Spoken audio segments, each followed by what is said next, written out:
Hi everybody, how you doing? This is Johnny Silmon here from The Way, the Warrior Arts of Indonesia. So this is now episode 6 of the Warrior Arts podcast. And I have to say, to be delighted for this particular episode is an understatement. I've got a true pioneer of the American Silat scene. I'm here, very happy that I was able to touch base with him and have actually got on the show the one and only Maha Guru, Stephen Plink. Sir, how are you? Fine, thank you. Thank you for having me here. I really do. You're welcome. You're really welcome. So, very quickly, you've been, as we just spoke off camera, you've been completely off of the public scene for quite a long time. What have you been doing? Training. I haven't stopped training. I keep training. There's always more to learn. When you Yeah. think, my teacher always said, Stephen, when you think you finished, then you're finished. Yeah. All right. Absolutely. So I know I've been training. Yeah, I mean, you can see that you're 70 years old now and you're still looking absolutely ripped, which is fantastic. That's really inspirational. But you've been training. Are you still teaching? Do you have a number of Yeah. students? Closed door? Yes. Ever since the COVID fiasco, I have Yeah. toned down a bit. Okay. I still go to Europe once a year. I have a Oh, group of Scandinavian students there, but I have students in Colorado oh, and fantastic. a couple back east and some in Southern California still. Brilliant, brilliant, I don't brilliant. have any locals. I have a couple of privates that come, but that's it. Yeah. So I do Zoom more than anything. Okay. And that works out obviously quite well. Definitely that came to the fore during COVID, and it was just an easy way to be able to keep the training going. But obviously people that can't get there in person, it's a great medium, isn't it? Yes, it is. It definitely saved my butt. Yeah. Oh, fantastic. But can I ask, if it's okay to ask, what was it that kind of drew you away from the public eye? Because I first got to know you through like Inside Kung Fu and the American media and the Panther videos. These at the time were just when I was first getting to hear about Silat into the mid 80s, trying to get more information on this exotic art, pre-social media, pre any kind of Indonesian teachers coming forward, and you were one of the pioneers there along with the Detoise brothers. So you were so in that public eye, but then after a long while, that's that you said for the last 20 so years or so, you've just kind of like disappeared. Why was that? What was the reason A for that? couple of reasons. First of all, Pendekar Paul made me a guru in 1985, and at that point in time, he was creating a system for for the American public called Bukti Negara, Ah, I wanted to and ask about that. Yeah. and he gave me the headship of it. And I, in turn, told Pendekar, I said, I don't want it. And I gave him a name of someone else that could take it on. And at that point in time, I went into the U.S. Army Ah, and I became Special Forces tab. So I was a Green Beret 18 Delta, oh and I wow. went to training. I felt I had to go through that training, and actually uh, that decision clarified martial art to me. Hmm. I realized that as it is in life, it is in the martial art that we do. It's the same thing. The truths have to transition, and uh, they have to be the same. Okay, so I really, at that point in time, I really solidified my understanding of what I was doing. When I got out of the army and I stayed in the reserves for a couple of years, I continued my training Right. and Yeah. I continued my student base. But I've been behind the scenes. I don't really like the political scene. It seems to be more based on money. Yeah. It's a me. If I'm bigger and I'm better, I get more students and I get money and I get a beautiful sarong that I'm wearing, so I must be authentic. All this stuff. Yeah. And I'm kind of a homegrown kind of guy. The way I dress is the way I dress. I will teach in my civilian clothes. Okay, I don't Yeah. have a real outfit or No. anything. No. Yeah, so that's basically it. Okay, interesting. So, just bringing up that point about Bukti Negara, or Bukti Negara, not to be confused with Bhakti Negara, which is a Right. Balinese style. But the Bukti Negara, what was the purpose for Pendeka Paul, like synthesizing that, and how did that differ from the Serak? What was the difference? Well, one time we were sitting at his table, and Pendekar Paul would always start my lesson with coffee and asked me if I was hungry because he loved to Kopi cook. tubruk, kopi tubruk. Yeah, and he always had fried rice, nasi goreng on the side. Oh, So I mean, beautiful. I would sometimes eat before I trained, you know. But anyway, I asked Pendekar Paul. I said, "How many people have you trained before me?" Because he made me a guru, and I wanted to know all these people because I even knew people that were before me when I was in class with him, Yeah. but didn't finish. And we counted 50. Wow. And at that point in time, I told Pendekar, I go, why is it? Why is it that it's so hard for people? He goes, it's just difficult. It's real. And I said, yeah, true. And I think that sparked him to make a subsystem that would be easier to grasp. Oh, I see. I see. So the Bukti Negara, did it contain similarities of Judus, or was the kind of the almost like the language of movement quite different? You know, how was that Okay, taught this. within a curricular structure? I'll make a long story short. Is that a few months later, I come to class, and Pendekar Paul is thinking of creating a system. I said, great. So I came back the following week, and I had 5 Jews that I made up for him. But he already had his mind made up, and he did take a couple of aspects of what I was showing. Yeah. Okay. And the difference is there was more attitude of coming in and less skilled movement, which take years to get. It was something Right. which you could grasp sooner and faster. Mm. Uh, the essence was pretty much the same. However, there was a lot of internal foundation which was missing because it was a shortcut. Right.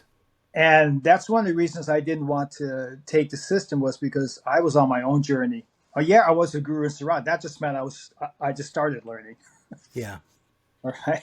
So I bowed out gracefully with that. And I think that didn't set well with him because it really was a gift to me. Yeah. You Okay. know, but and yes, I could have made it into some big money scheme. I really could have. I mean, you know, that's how things go. But that wasn't my heart. So the big technical difference is it's not as internalized. It's more external movement. Right. Okay. Okay. And overall, probably a shorter system, relatively from start to finish, or as Quite. long. I believe there were 18 jurors. I had the jurors at one time. I was on the board of Bukti Negara when the first Bukti Negara people came in to get a guruship. Right. And there were a few people that I helped make guru, like Cliff Stewart. I don't know if you're aware of him. Yeah, the late Guru Cliff. Yeah. Yes, Rest in yes. peace. Yeah. Bless his heart. We were really good friends, and he was a real person. He was just Yeah. honest. Yeah. Yeah. So that's basically it. There were 8 Jews, and there wasn't really many Lankas. There were a couple, Yeah. but they weren't as in depth, you know, and they weren't explained. See, the thing is that every teacher has a teaching window.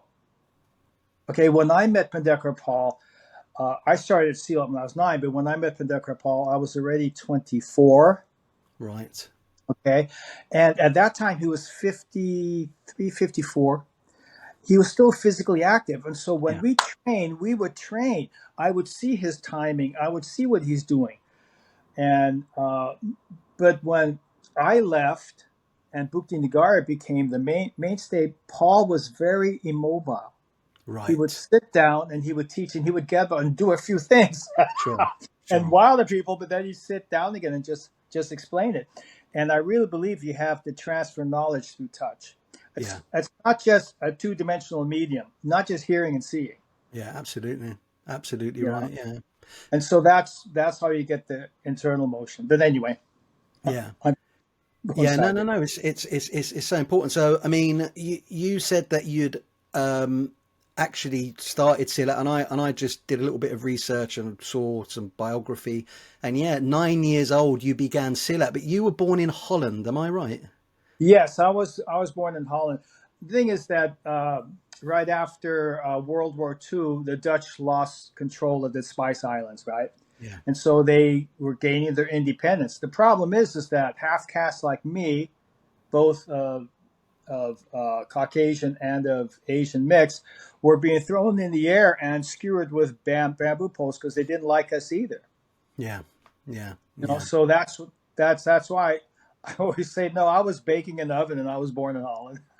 So you, I mean, you have a part Indonesian mix as well, don't you? Yes, yes, yes, I do. But it's really, really funny when you get two dogs that are a different breed. The litter can come out all one or all the other or a mix, right? So I took the white side. My brother is totally dark.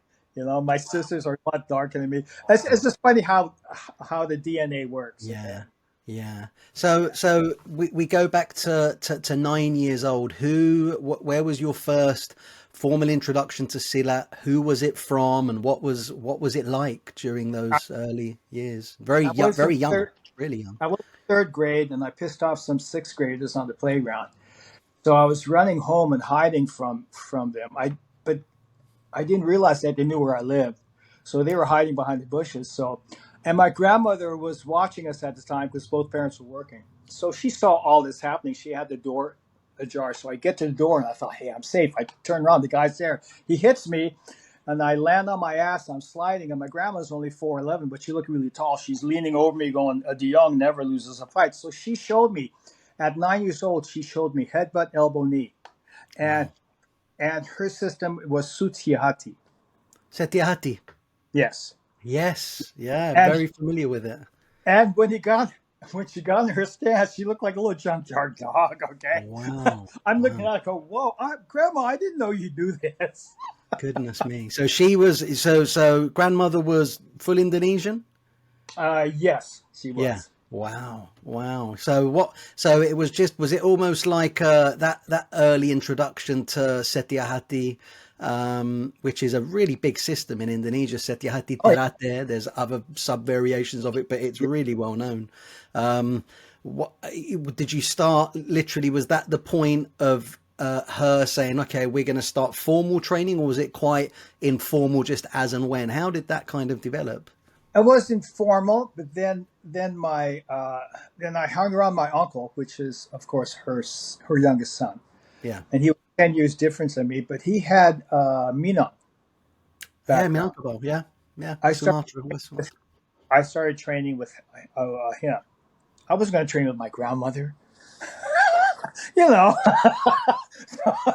but she did show me here and there stuff. But I started training with my uncle, and so that's how my silat really got started.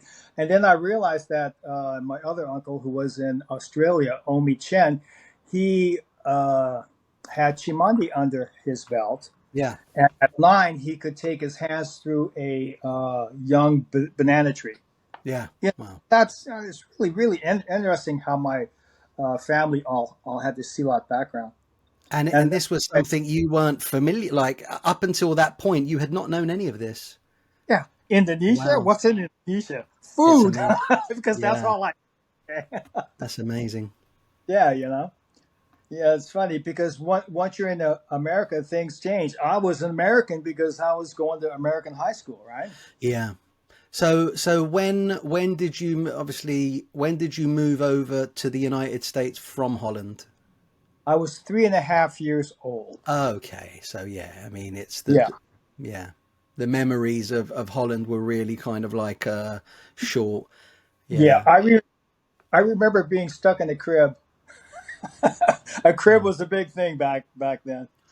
Yeah. So that evolution of training. I mean, obviously you had learnt from uncles, and did that continue, or did sometimes, like what happens, like because of high school and life and jock sports and things like that, things are put down and then they're picked up again later. What was that kind of like span, that Well, evolution like for you? I didn't realize the importance and the content of what I was learning. Yeah. And so I saw Chuck Norris and Bruce Lee on TV. I wanted to learn that. Yeah. So I went to a school in LA from Professor Philip Scornia. I don't know if you know him No, or never not. heard of him. His system was called Zendu-Ryu Karate, and Mm. I got a brown belt in that. I was 16, and I remember I was walking down the quad from my high school from one building to the next. This guy's walking up to me. He's looking a little funny, and he decides to beat me up. I had an algebra book, and I could tell everybody that's all I was able to do. He was a Golden Glove boxer. At Wow. that point in time, I realized I need to get back into training. Mm. And so I started wrestling. I was a good wrestler in high Mm. school, but I started going to my first formal teacher, which was Guru Basar Arthur Remrev. Yes, I was. He was actually born just as a point, as I read, in Surabaya, and came to Indonesia in the very very early '60s. Quite possibly one of the earliest of the Indonesian teachers, maybe quite off grid to go to Indonesia. I would say Yes, to teach, right, yes, or he was around that time. a very good teacher. He had several systems under his belt. Right. He had learned combat judo, combat jujitsu. He had some chimande, some chikolong, uh, sabundar, I think, and a couple of others which he all put together. But I didn't realize that at the time his base was the 18 Jews of Serak because he was Oh. Pedekar Paul's student for 6 years. Oh, I see. I see. I didn't know that because teachers are kept separate. Whatever Yeah. they do, they do. You just have respect, right? Sure. And so, but there were 18 Jews, so he had Sarah there also. And so, but that was the foundation doing the 18 Jews, and then all the techniques that he learned that he organized and he put into a system. Mm. And And you were with him for how long? eight, eight. 8 years. Yeah, that's just a Yeah. considerable amount of time. So, by the time you had then went to kind of training with Pendeka Paul, that movement, I mean, it had already been fluid for you to understand the methodology of Pendeka Paul's Serak. Really, I would The, the imagine, right? question is, the question is understanding. Okay, the truth is so foundational that if you hear it one time and see it one time, you have some understanding. But the truth is never ending in depth. So Mm, if you look at it again, you see it differently mm, and you get more understanding. And so even at that point in time, I look back, I had a superficial understanding of martial art sure. and Silat that I did. I did meet Pendekar Paul. I actually, this is a side note. I was praying for 5 years to meet a real Silat teacher. Oh, Okay, I really was. I was praying earnestly for 5 years. When mm, I met Pendekar Paul for the first time, he goes, "Okay, Stephen, do something." So I did something to him. I landed on the floor, and I'm looking straight up, and I go, "Thank you, God. You answered fantastic. my prayer." Yeah, All wonderful. right. So, but I wanted a Chimandi player. Yeah, I wanted Chimandi because my grandmother told me a story one time. This is pretty interesting. Um, they had underground bars that time. You go down the steps and the bar is lower level than the street. And a Chimandi player came in and he bested 40 people in the whole bar. 40. Wow. 40, but he used a tonkat. He had a stick which he took from the top of a door that had beads, and Yeah, he used that. But he bested 40 people. that's nice. As he's walking out, he turns around, he throws it down, he bows, and he leaves. Wow, that's And incredible. so that always stuck with me. And I said, I want to learn Chimande. So I was learning Minang, I was learning Suti, I was learning all this stuff, right? I was brown belt in Zendu karate. I was learning from Guru Pasar, Arthur Remraff, and then from Paul. But his system was so good. I said, well, thank you, Lord. I think you know what you're doing, right? Yeah. So I started training. So the first lesson I was there, he goes, Stephen, show me Juru on Tiga. I go, okay, man, I'm hot. I'm ready to go, right? So I do my Drews, man. I get up to Drew 10, and he's leaning up against the wall like this, smoking a Pall Mall, right? He goes, Pretex. yeah, he goes, Stephen, Stephen, Stephen. I go, what? He goes,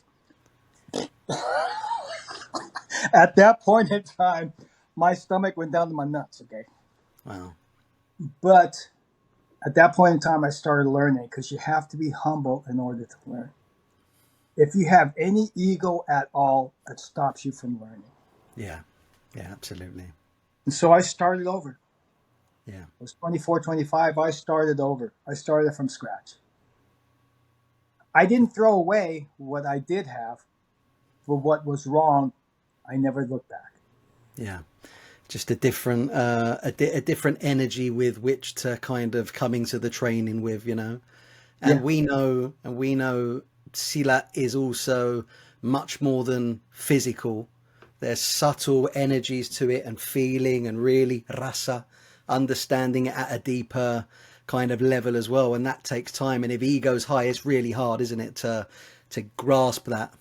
It's a wall.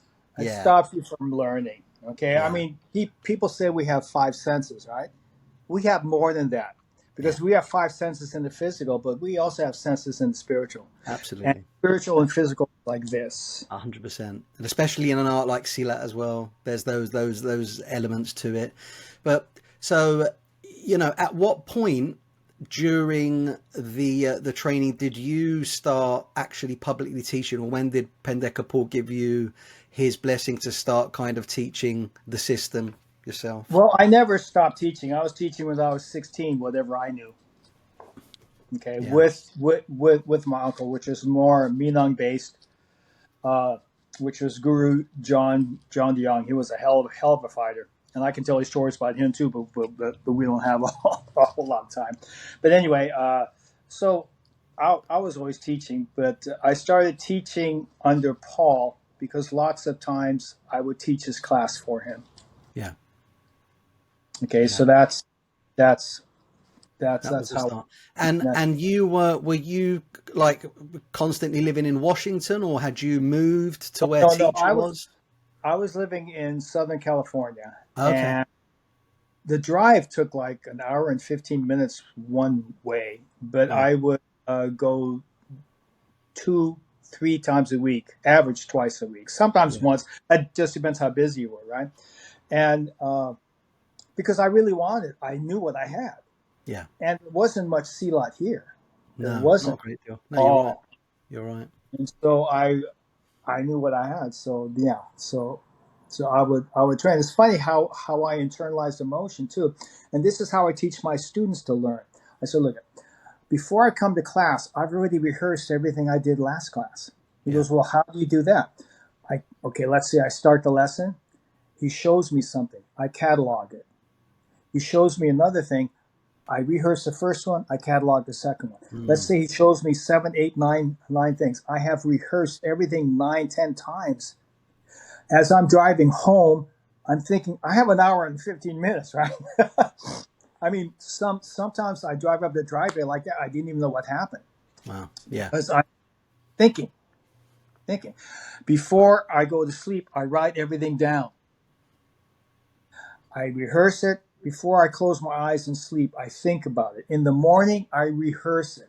If I forgot something, I have my notes to look at.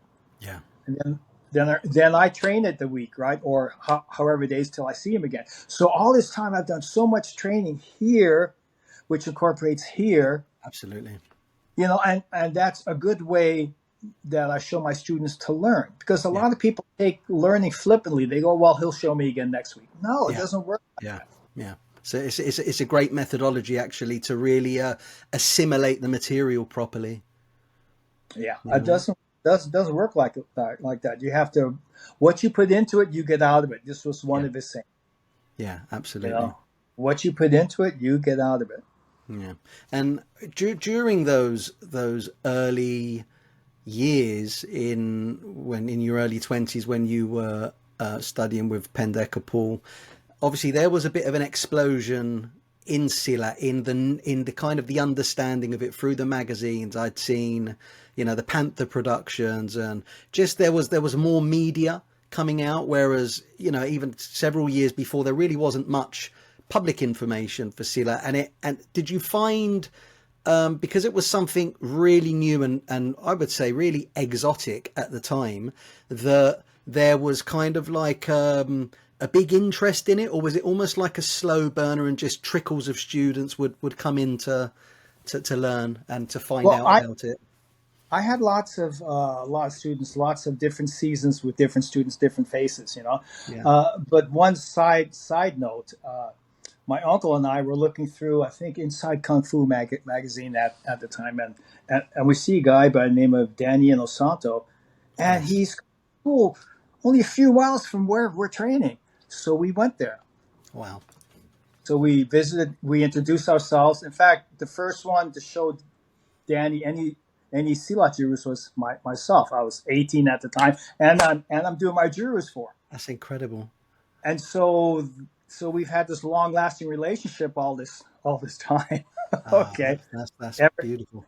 ever since. And then at some point in time, I introduced him to my teacher, and I was with Danny at his lessons for 6-7 times, and then I told my teacher, I go, you don't need me anymore, okay? So you and Danny can go by yourself. Because Paul, he would speak Dutch, English, and Indonesian all in one sentence. Yeah. The only one who could understand was me. So when we're at seminars and workshops, people would look like this. They look at each other, I go, what's he saying? And so they'd come to me, I go, well, this is what he means. Wow. Okay, this is funny. That's incredible, because that was obviously then, I mean, I never knew that, you know, the first person to show Guru Dan the Silat, because then I know later on there was Pat Herman and obviously Pendeka Paul himself and so forth. And it was just, again, you know, that information that became a little bit more available, but again, to the point of being one of like really the early pioneers in the 80s, certainly on the American scene and the West Coast scene there. I wanted to ask, like, why there has been with Serak, and especially, I don't know all the history, but within the American scene, and obviously Paul and the brothers, why there has been such a kind of a huge political fallout with different camps, different teachers, different students. I remember there was a website, I don't think it exists now, it was called Silat TV, and I was told like stuff, oh, you've got to go on there and just see what's going on. And I mean, it was like brutal, some of the kind of the turf wars that were going on. To your knowledge, where the heck did all of this stuff actually begin to originate from? And I know it's a big subject, but I think it's quite topical, you know. Okay, look at, I was there from the beginning. I know everybody. Okay, so I'll tell you straight out. It's a family feud. A family feud, brothers, just Okay? brothers. Brothers get pissed off at each other, and they'll hit each other one day. They'll kiss each other the next day. Yeah, That's what it is. yeah, And anybody who they're training at the time, they're going to side with their teacher. yeah, Okay? That's really stemming from it. Look at, I know the dynamics because I met all of Paul's brothers. I met Maurice. I felt him. Okay, of course I felt Pendeka Paul. I felt Willem. I felt Victor. I felt Dolph de Vries in Holland. In fact, I'm the only one alive that has felt all the old timers. So I know what they're capable of. I know what they're able to do. yeah, Okay, and so what it is when you have a younger brother who gets picked on the older brothers, well, he's going to find a secret technique which will take care of that. So he would go to Kuntao. yeah, You understand what I'm saying? So he's training hard in Kuntao. And then you have a younger brother that goes, well, I'm going to stick with the older brother and do Serak. But I'm kind of lazy, you know, because I'm going after women. Look, this is human nature, okay? It's just family dynamics, man. It's just human nature. That's all. But I mean, I don't know if you heard, it was an unfortunate story several years ago that there were a couple of Serak players from, from different schools. I don't know what lineages or so, but there was an elder gentleman, and he had kind of a bit of a dual fight with the younger guy, and unfortunately the elder guy passed away. Oh, yes, From yes, yes. Okay. Uh, Yeah, sad. Look at I mean, but it just this goes. older Yeah, gentleman. He was always nice to me. We were always cordial. We're the same age. yeah, Uh, he learned from one of Paul's friends, yeah, who was actually a student of Paul, but he wouldn't say it out of his own, thing. So yeah, but the Syrah that look at everybody says Syrah. Okay, I have to clarify. Everybody says Syrah, but the number one foundation that Syrah comes from was Pendekar Paul here in the States, and I do it the way he does it. yeah, Everybody else puts their own spin in it. It's like, well, this is still good, so I'm going to add this to this, and I'm going to make it look a little different. But this is the same thing. No, it's not the same thing. And so everybody has their take, put it that way. Everybody has their take on the yeah, term Serak. yeah, But I don't really recognize that Serak. I mean, I recognize it as a martial art, sure. You can yeah, call it whatever you want to, but not the Serak that I do. yeah. So, would it be fair to say that in terms of all of the students that Pendekar Paul taught, you were, I mean, at one point the most senior of them? I mean, if there was, and I know it's not meant to be a loaded question. It's purely kind of just understanding.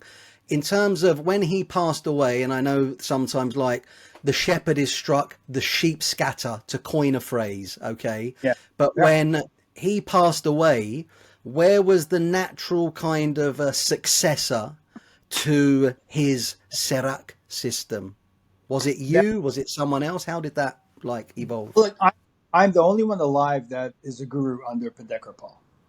And Right. Danny got honorary guru because of his stature. And of course, Sure. he could not go through the training that I did. He's doing so many other things.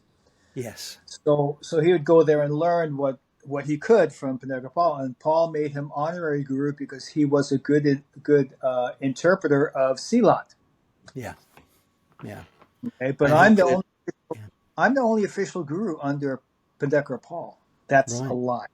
That's alive. Yeah. I never knew that. So, but do I want successorship? No. I already have a couple of students. Pendekar Paul goes, well, what do you think, Stephen? Are you going to? How do I pass on the system? I said, Pendekar, you only have to pass it on to one person. It only takes one person to pass it on. And he looked at me. He goes, yes, means yes, of course. And so that's my way of looking at things. I have two gurus now that are very, very adequate in my terms to Yeah. be able to transmit it. Sure. How, in terms of, it's Mahaguru, Stephen Plink, Serak. Is that correct? Just in terms of how you have, Without the K. without the case, Serak. So your logo there with the Indonesian eagle, etc., like that.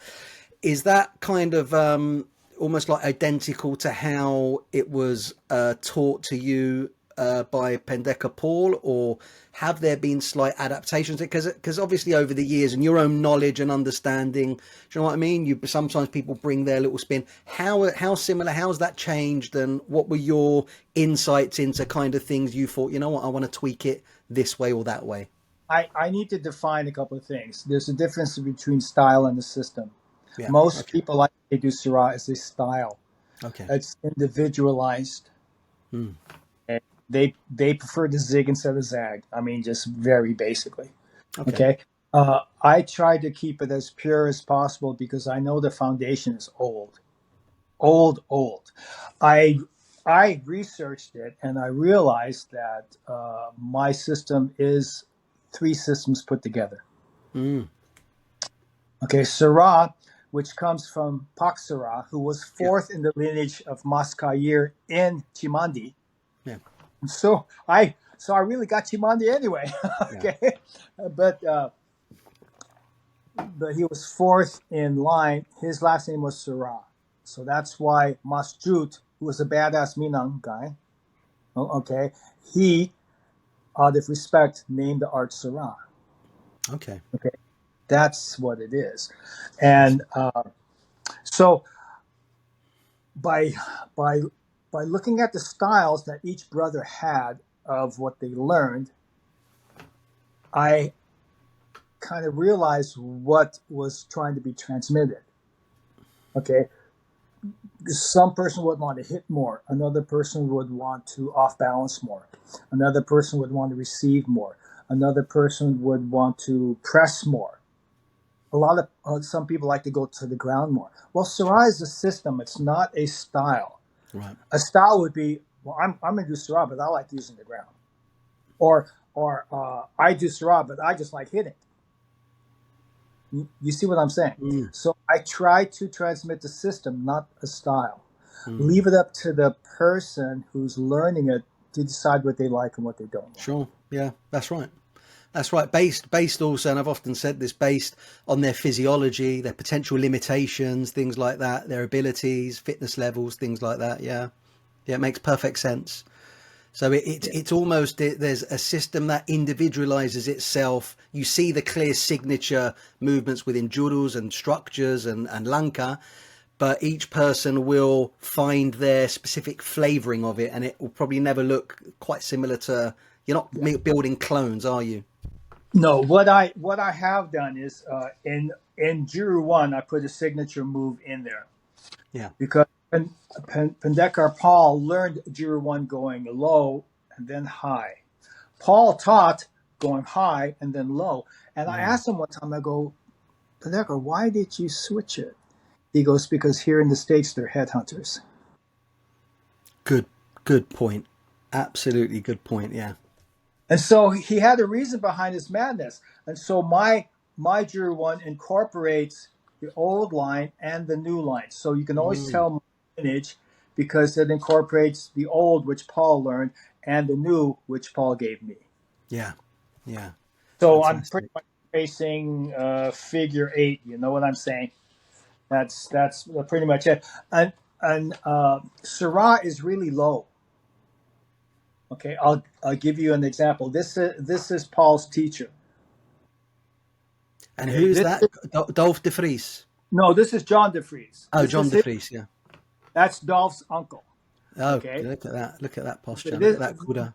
This is Juru 4. See how low he's going. Yeah.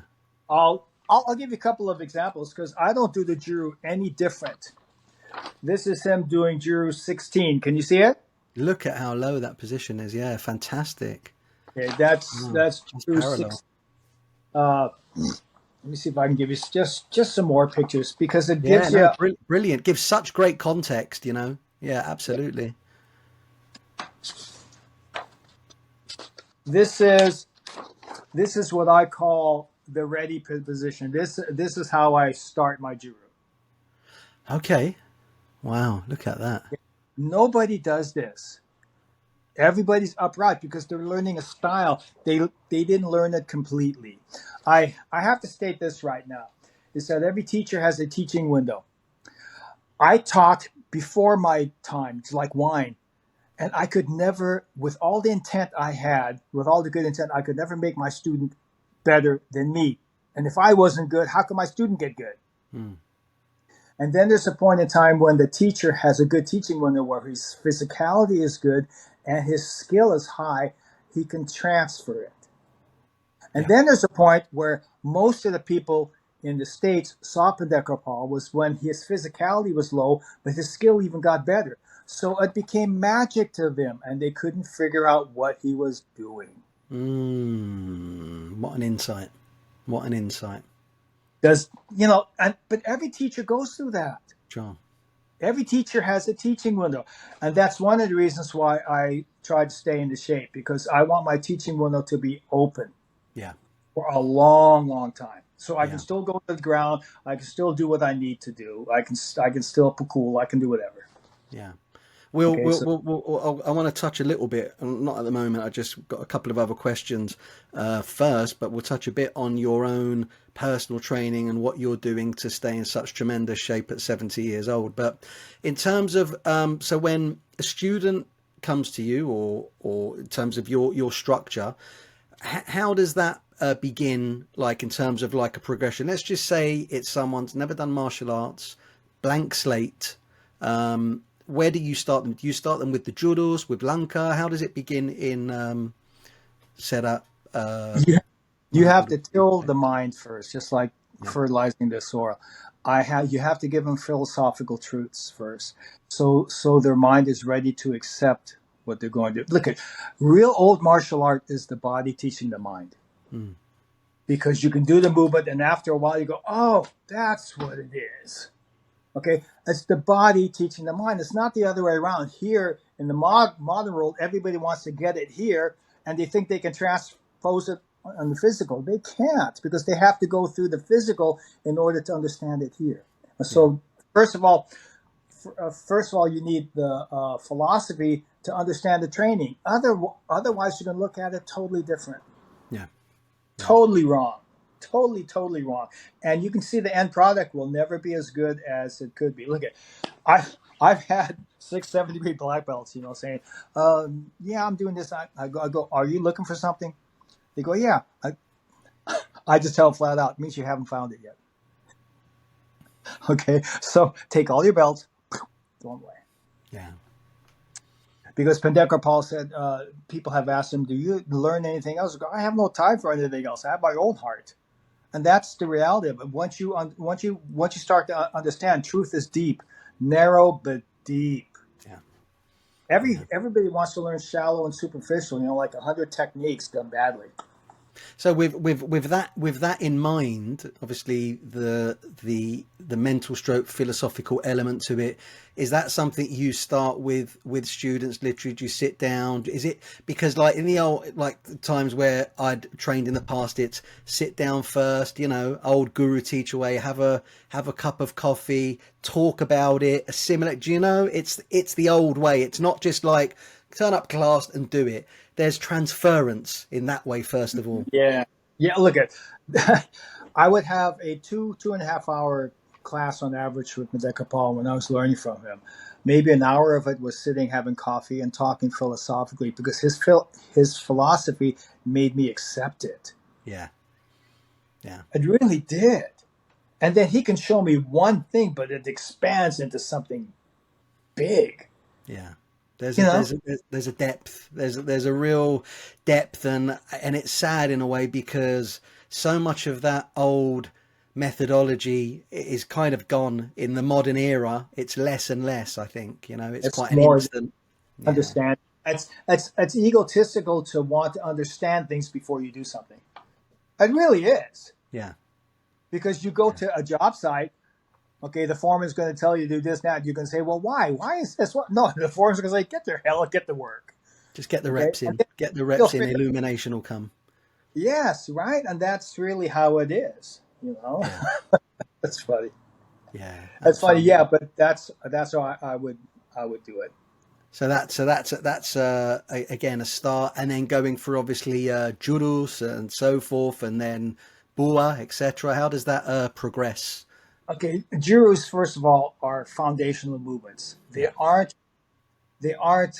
finite movements. If they were finite movements, you would only get a limited understanding from it. So people who do the jurus and think application are doing themselves a disservice, because they're learning very little. Yeah. Because you have to internalize it like breathing in and out. You don't have to think about it. If you have to think about it, it'd be bare, right? That's the same with this. Your body has to be able to understand. One has to be near, one has to be far. One has to be high, one has to be low. One has to be angled, one has to be forward. Your body has to understand this naturally before you can be shown an application. Once you see an application, your body does it, and you go, oh, now I understand. Yeah. So the juru is a foundational movement. Pendekar Paul always said, the juru is the key.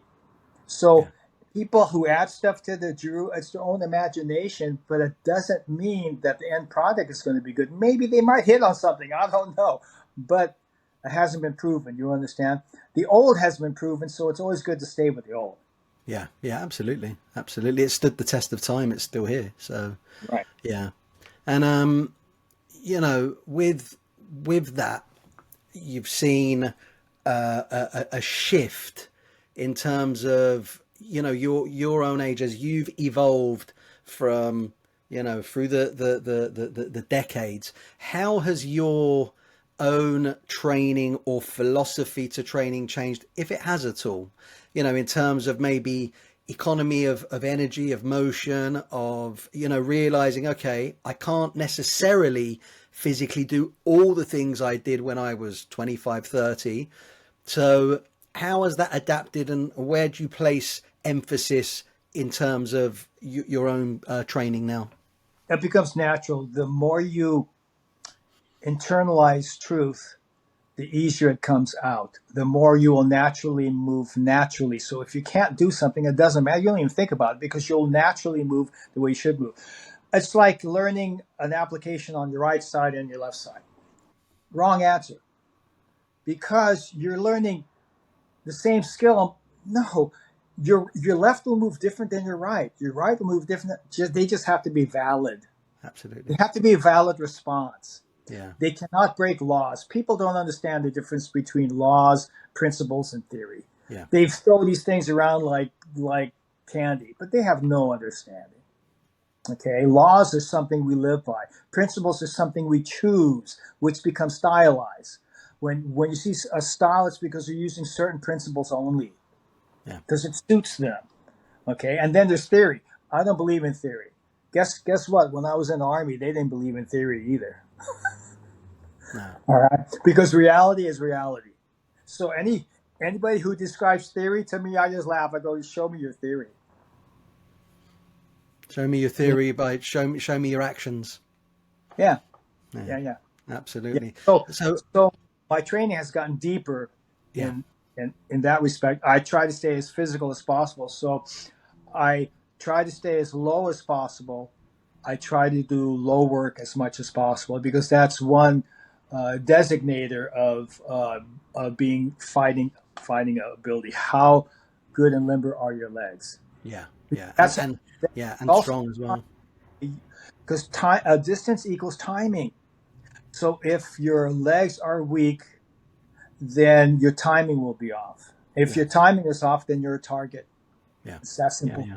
Yeah. Yeah. So what does like a typical day to stroke, typical week training look like for you personally in terms of what you like to do? Is it Silat in the morning? Is it some, you know, stretching, cardio? What do you do to Of keep your hand working in it? out. So, Yeah. but I usually get up about, if I have insomnia, I'm up by 3.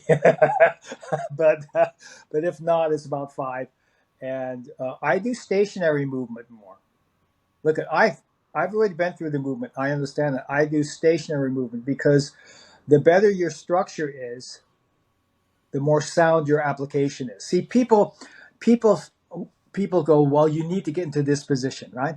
You hear that a lot. The problem is that you're behind the power curve because you're getting into a position. Hmm. You're getting into position because you're reacting. If you're reacting, you're already a beat behind. Yeah. So the training should not be about getting into position. Your training should be about structure. Because if you have proper structure, then you'll always be in good position. Mm, mm, mm. See, that is a truism that you learn through years of training. You can tell some newbie this, that doesn't mean they understand. Yeah. Because people are used to seeing motion, okay? But what is efficiency? Efficiency is the lack of motion. So people who are looking for motion are going against efficiency. Mm, You see the ambivalence there? yeah. And so, but you only learn this through deep training. You understand? Yeah. Otherwise, it's just emotion is just emotion. Like there's this one saying I say, look at any technique will work once. So what the heck? So when you say a lot of stationary movement, is it literally holding postures, holding sikap, holding pasang Yeah. positions? Yeah. Yes. Yeah. And transitioning slowly into the next. Yeah. Okay. Okay. So literally one can do that the way of maybe practicing judos, but rather than doing them in a quick sort of fashion, it's slow, deliberate, low, holding, feeling the I've body. already internalized the motion. Yeah. I don't even think that I do any martial art when I'm out there. I mean, I'm just an average Joe. I mean, I'm standing in line at McDonald's, Not but quite an average Joe, but well, no, I but that's how understand the sentiment. so because that's how I relate to everybody. Yeah, Hey, yeah, you're you. This is me. Hi. Okay. I mean, I don't think of myself as Maha Guru. I'm yeah. just an average It's a Joe. good way to be as well. Yeah, Yeah, but see, you have to go through the Jews in order to get the understanding. You have to go through this physicality in order to get the mental understanding. yeah, And so to do the stationary movements is even good for a beginner because you know what the goal is. Look at the beginning of a Jew is also an end of a motion. So you have one motion in Jew. Well, that can be a beginning, but that can be an ending too. yeah.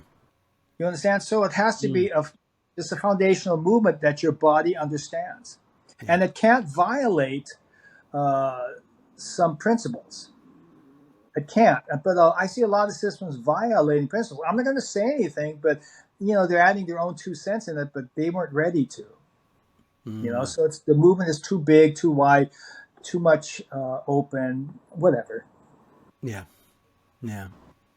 And where do you see just the evolution, your own personal evolution? You're in your lane, you're doing your thing. Are you like content just with the student base that you've got now, or was it be something that you would want to kind of spread out a little bit wider again, or how does that Well, thank feel you for you? for asking me to come to your program because just lately I've been thinking of coming out of the closet, and I don't mean Uh, it that. yeah, I I mean, watch no, those words. If you want to talk, we've got the platform for it. the Silat closet. Okay, so Yeah, so I want to start showing again because yeah, there's nobody I see that is of my age group, put it that way, that can transmit and transpose. yeah, yeah. So I want to do it. There are a lot of people who say that they're Serak gurus, Maha guru, this and that, and more power to them. But this I do know. I have a lot to offer, and I'm ready to come out.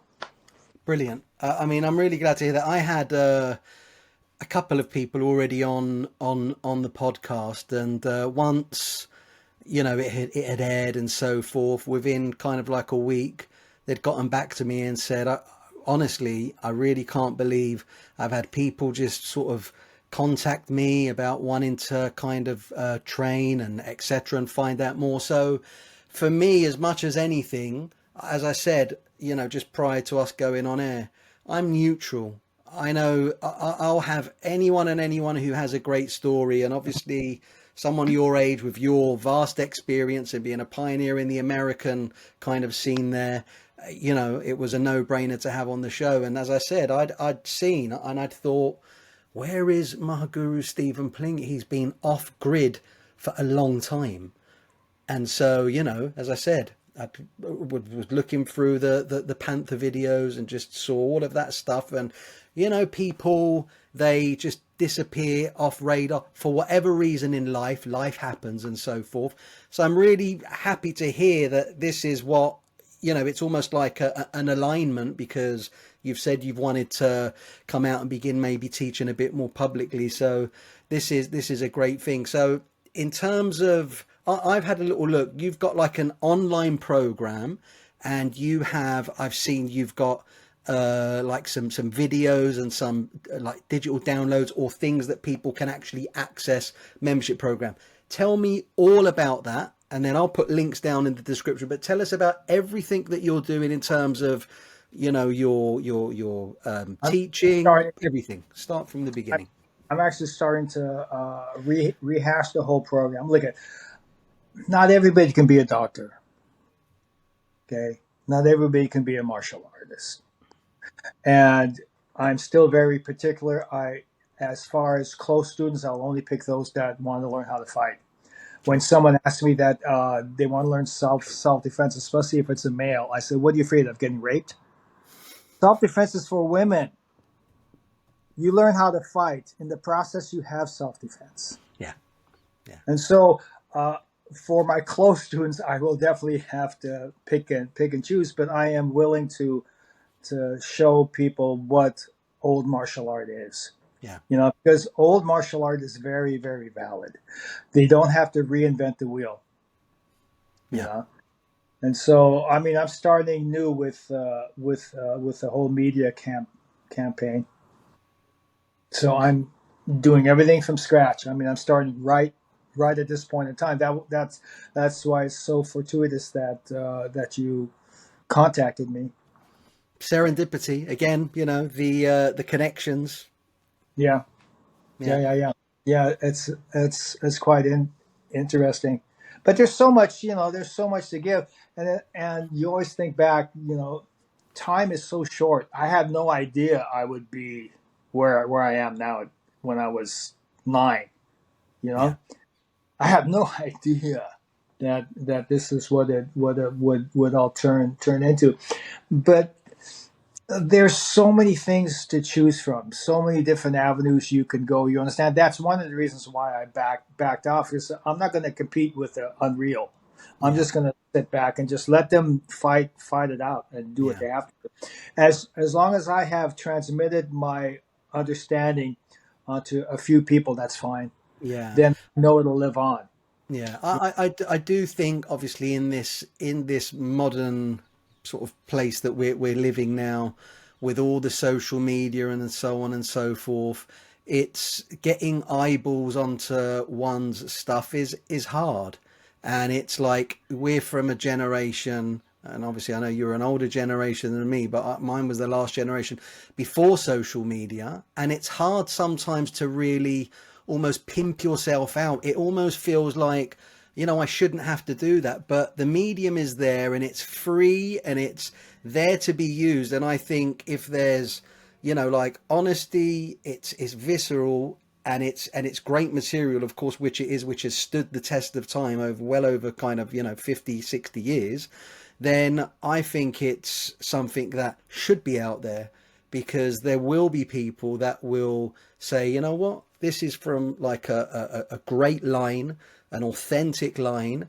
and it's something that I could learn from. So, I know you're redoing material again, but is there anything at the moment that people can access that you've got for sale? Anything, any downloads or anything like that? Or are you saying, forget that stuff, wait until I've got the new stuff? Where are you at with all of that at the moment? I want to say, forget that stuff. Look at when an artist does his art through the years, he refines his technique, and what he's going to show his student when he first started is not the same thing he's going to show his student now, Yeah. because you learn a more efficient way to learn. Sure. And that's really what it is. Look, time is the most valuable thing we have. And if I talk people, I'll give you an example. I have a European group that I started 20 years ago, one weekend a month. Oh. People thought that was impossible, but it's not. Wow. Because it's the way that you transmit the information and the way that they receive it and how they're supposed to train. The biggest thing that I can teach anybody is how to train, how to look at it and how to train. Because if you train correctly and you look at it correctly, you start growing. Because the only person you can fool is yourself. Yeah. Yeah. You can do all this training, but you're just fooling yourself. You understand? But if I transmit the proper way to train, and the proper way to focus and look at the material, you will actually grow. Yeah. And so that's why I want to start something new, because the old is the old. Of course. Yeah. Yeah. So can you share a little bit of how you know, what's your thought process on what you're kind of structuring, the new program, or the new, just an overall outline of it, just like whet people's appetite for it?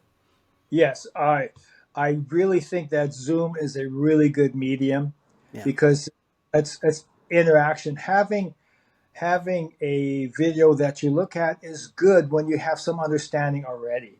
Yes. But there's so many things you can miss. Whereas with a Zoom class, you can actually get your questions answered. Yeah, absolutely. Yeah, 100%. And then once in a while, having physical contact so you can